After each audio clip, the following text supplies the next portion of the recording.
आज हम पीसीओडी और पीसीओएस को आसान भाषा में समझेंगे। पीसीओडी और पीसीओएस में अंतर कल्पना कीजिए कि आपके शरीर में, खासकर अंडाशय ओवरीज में, हार्मोन्स का एक ऑर्केस्ट्रा बज रहा है। पीसीओडी और पीसीओएस दोनों ही इस संगीत में कुछ गड़बड़ी पैदा करते हैं, लेकिन उनकी गंभीरता और धुन अलग अलग होती है। 1. PCOD polycystic ovarian disease. PCOD एक बहुत ही आम कॉमन समस्या है। इसे आप हार्मोन्स के ऑर्केस्ट्रा में एक छोटी मोटी गड़बड़ी या एक कंडीशन मान सकते हैं।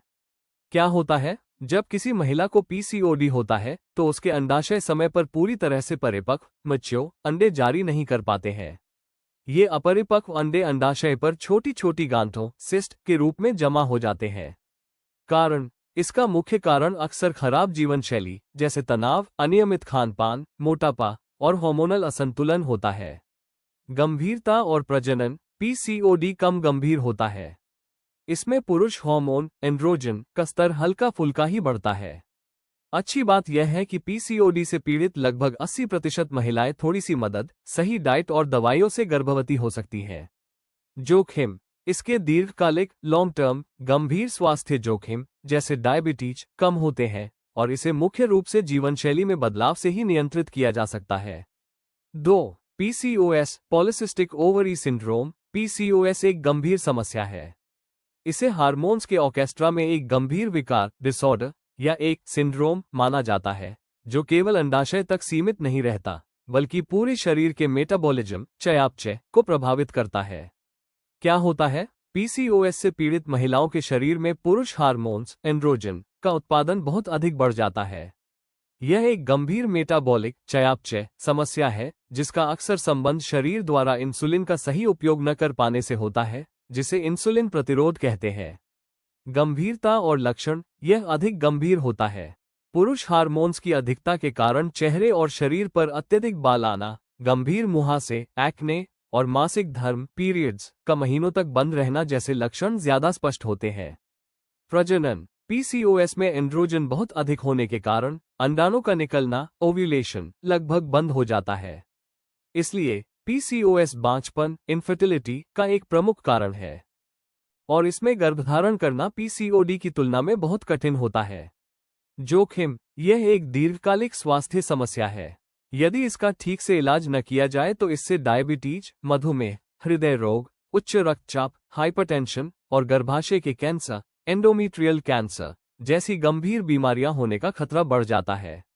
निष्कर्ष: संक्षेप में, पीसीओडी एक सामान्य हार्मोनल कंडीशन है जिसे मैनेज करना आसान है, जबकि पीसीओएस एक जटिल मेटाबॉलिक और हार्मोनल विकार है जिसके लिए अधिक गहन और लंबे इलाज की आवश्यकता होती है। पीसीओएस ज्यादा गंभीर है।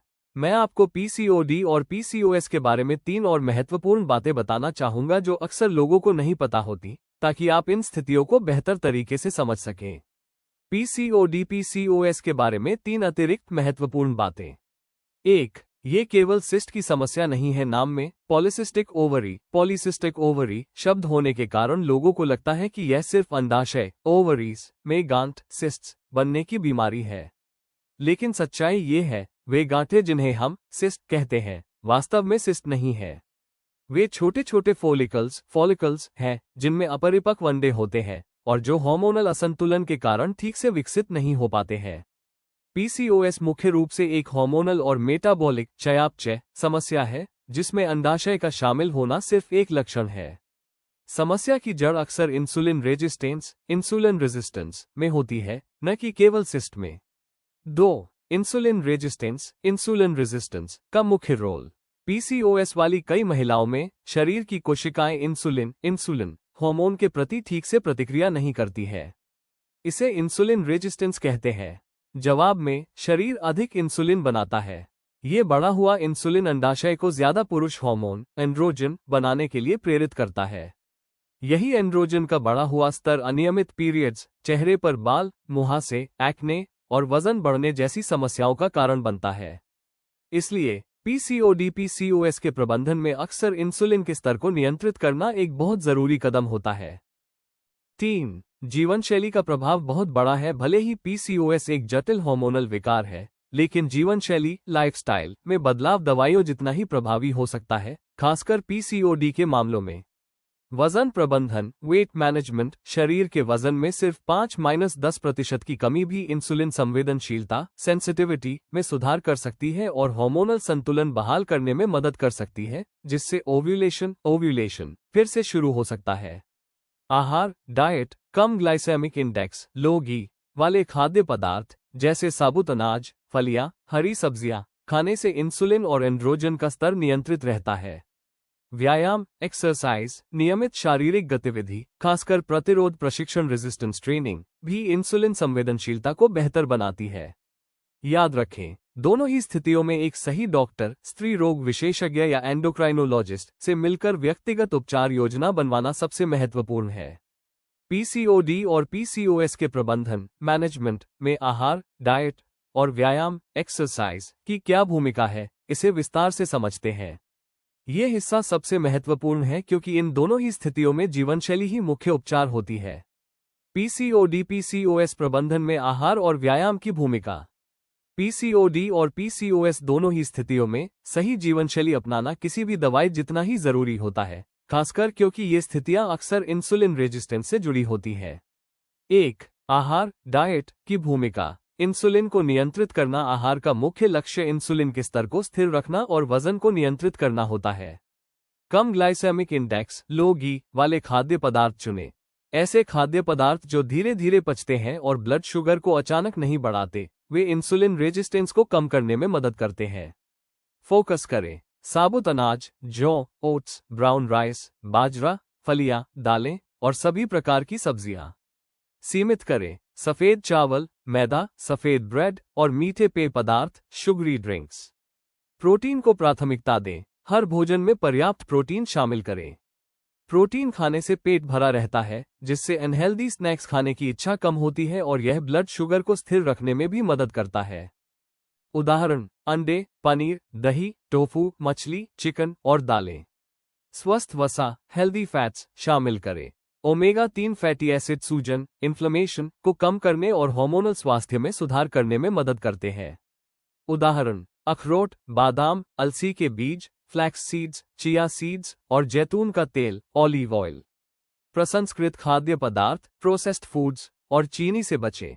पैक्ड स्नैक्स, कोल्ड ड्रिंक्स और मिठाइयों में अक्सर बहुत अधिक चीनी और अस्वस्थ वसा होती है, जो इंसुलिन रेजिस्टेंस और वजन बढ़ने को बढ़ाती है।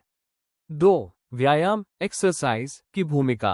हार्मोनल संवेदनशीलता बढ़ाना। नियमित व्यायाम शरीर की कोशिकाओं को इंसुलिन के प्रति अधिक संवेदनशील सेंसिटिव बनाता है, जिससे कम इंसुलिन में भी काम चल जाता है।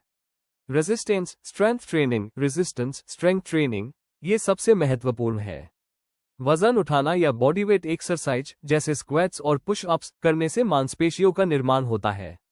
मांसपेशियां शरीर में सबसे अधिक ग्लूकोज का उपयोग करती हैं, जिससे इंसुलिन की जरूरत कम होती है।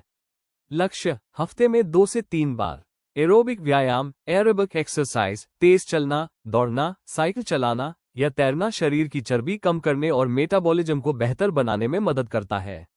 लक्ष्य: हफ्ते में 150 मिनट मध्यम तीव्रता का व्यायाम।